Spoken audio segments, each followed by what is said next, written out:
Today I'm going to show you how to make gluten-free pizza dough. What we're using today is Caputo's Fior gluten-free flour. So we're using 500 grams of flour, 7 grams of salt. Mix those dry ingredients together and generate a well in the center. To that well, we're going to add 350 grams of lukewarm or room temp water, and then 12 grams of dry yeast. Mix that together and allow the yeast to activate. You might want to let it sit for 10 to 15 minutes to make sure that your yeast is good. Once you've confirmed that it's starting to activate, we add our olive oil, which is 17 grams of oil, and then you start the mixing process.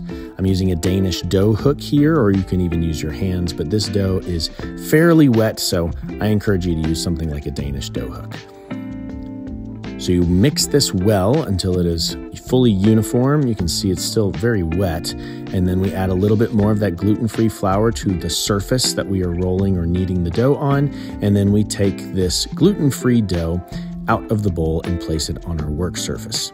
We then begin kneading it. And of course, some of this excess flour will be absorbed into the dough, but you knead it until you've generated as good of non-gluten strands as you can. You have a nice uniform dough ball.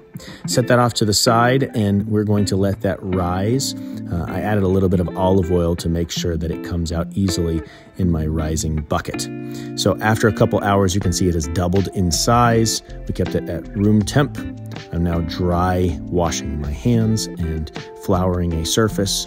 And then just like regular dough, you make your dough balls. You can measure them out if you want to, or you can kind of eyeball it. I've been doing this a while, so I kind of eyeballed it. But this is a wonderful recipe. It actually tastes fantastic, and I hope you enjoy.